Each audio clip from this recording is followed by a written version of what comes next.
Alright, so next question is Jinzi is asking, is there any indication to your character's mental state throughout the game, such as a change in demeanor or change in speech? And yes, we do have a sanity, or rather insanity mechanic. So whenever our character sees something disturbing, like supernatural occurrences or monsters, he will start losing his sanity. It will impact his mental health.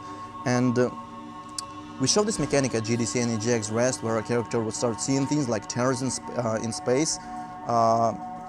But as of now, we're still discussing, still thinking about how we want it to look like and what kind of impact we wanted to have on the character and on the player as well. So it's very likely that this mechanic is going, it's very likely that this mechanic will look very different in the final game. Right, so next question is Sean Tomlin Shearer is asking, could you please explain how the gunplay mechanics work in the game? Do we have set weapons or can we change them through the game? How do guns work against cosmic beings? Right, so as we have said, combat is a major part of the Sinking City, and it's not a game where you can only run away or hide from enemies. We actually want to give you tools to stand your ground if necessary.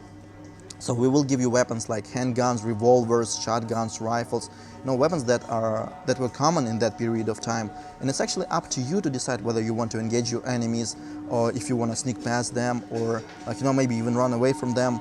The way we want to balance that is that we will not probably give you tons of ammunition, so it will be up to you to make this decision. We actually want you to make this decision based on the resources that you have and also on the strength of your enemies. And also anything regarding cosmic beings is spoiler territory, so sorry about that. Tribal is asking, I saw in the trailer that the character is in the left side of the screen. Can we have an option to play with him at the right side of the screen?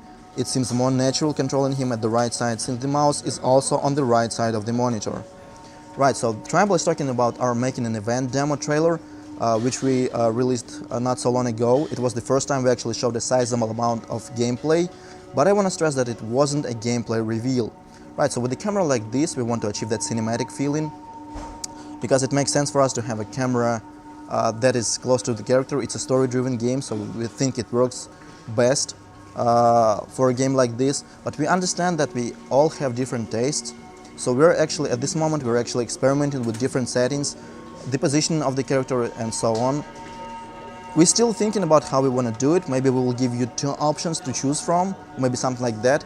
Give us some time to come up with the best answer.